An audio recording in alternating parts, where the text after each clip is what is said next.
In the book Blessings of Ramadan, we were continuing the topic of 19 Madani pearls regarding the Masjid, regarding the respect and the honor of the Masjid.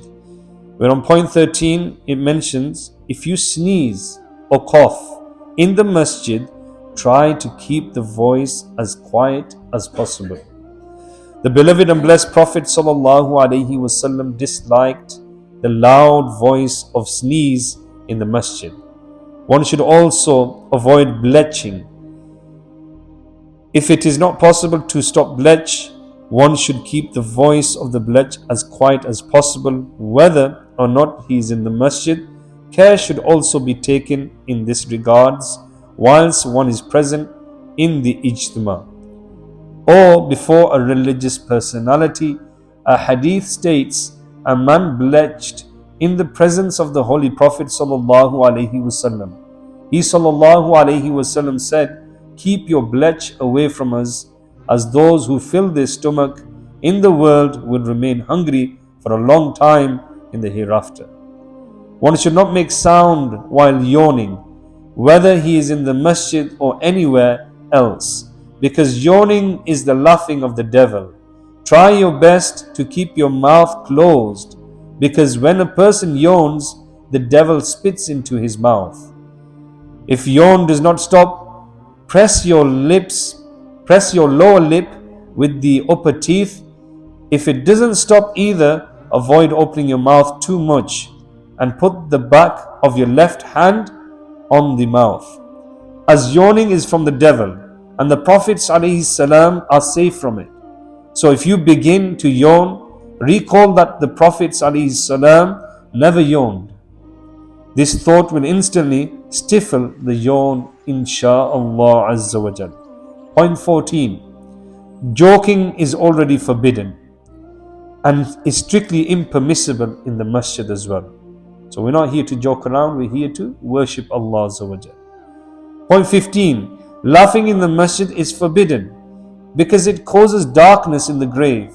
However, there is no harm in smiling when appropriate. Smiling is sunnah, and we should constantly smile.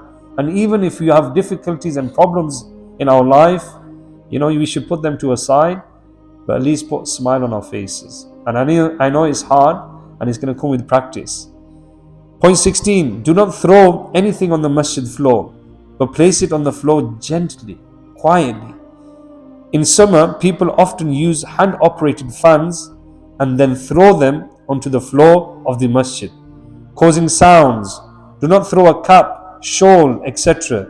And also avoid creating sounds whilst dusting or hoovering the Masjid with the shawl or handkerchief. Some people place sticks, umbrellas, etc. onto the Masjid floor carelessly, producing sounds. This is not allowed. Respecting the Masjid is obligatory for every Muslim. Point 17. Breaking wind in the Masjid is prohibited. Those who are not in i'tikaf are to go out if necessary. Therefore, a muttaqif should eat less food during i'tikaf and keep his stomach rather empty so that he would not have to break wind except at the time of defecation.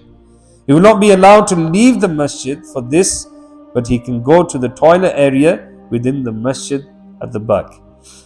18. Stretching legs towards the direction of Qibla, the direction where we worship, is prohibited everywhere, and one should avoid doing so towards any direction in the Masjid, as it is quite inappropriate at such an honorable place.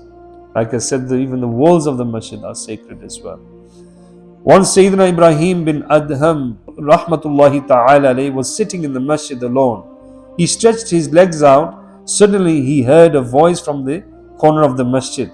Ibrahim, should you sit in the manner in the court of the kings? Was the question to him. He rahmatullahi ta'ala immediately pulled his legs back and did not stretch them out again till his death. Take care even when rocking babies, children, and putting them to sleep, that their legs are not towards the direction of Qibla. It is also important to keep this in mind whilst making them relieve themselves. So you might come across some washrooms, some toilets are on the direction of Qibla. Now obviously we can't move the toilet, but we can move ourselves.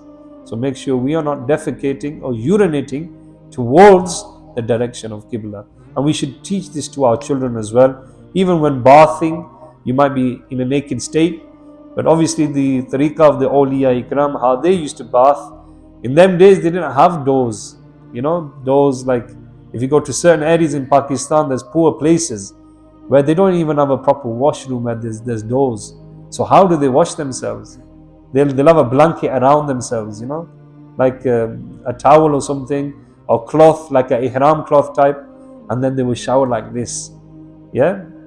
So this is adab as well. As awliya ikram, they have haya, and they know Allah is watching, so they cover them. They sit there aurat, and they wash themselves as well. So be careful when you're naked.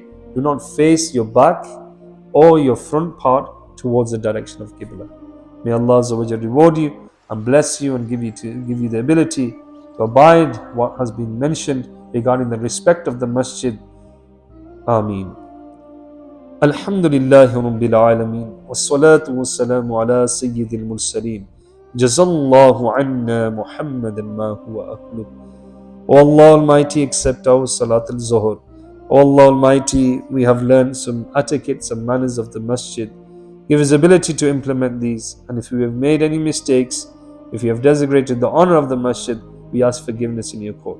In this blessed month of Ramadan, we ask you, Ya Allah, to bless us, to accept our fast, to accept our hazri of Salatul Taraweeh. Ya Allah, enlighten our hearts, Ya Allah, with the blessing of the Quran. Ya Allah, bless us with Laylatul Qadr. Ya Allah, the nights are approaching, these blessed nights. Give us ability to search this night and to achieve this night. O Allah Almighty, the muttaqif brothers who are intending to say ittaqaf, Ya Allah, this year, Ya Allah Azza wa Jal, make it easy for them and give them the ability to spend the 10 days in the masjid with adab and respect. O Allah Almighty, accept the du'as of the muqtadis. Ya Allah Azza wa Jal, bless them, enlighten them, give them nur on their faces, protect their iman and protect the iman of our children, and bless them with obedience towards their parents. O Allah Almighty, bless our Muslim brothers and sisters in Kashmir, Palestine, Bayt al-Muqaddas, Masjid al-Aqsa, Syria, Yemen, Burma, Iraq, those who are suffering from oppression, from starvation.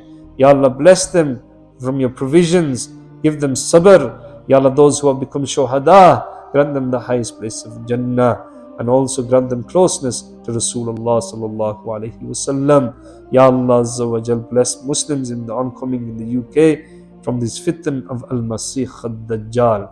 Protect our children, our youngsters, and bring them towards the masjid. Sallallahu ta'ala ala Muhammad sallallahu alayhi wasallam. Subhana rabbika rabbil izzati amma yasifun. Wassalamun ala al-mursaleen. Walhamdulillahi rabbil alameen.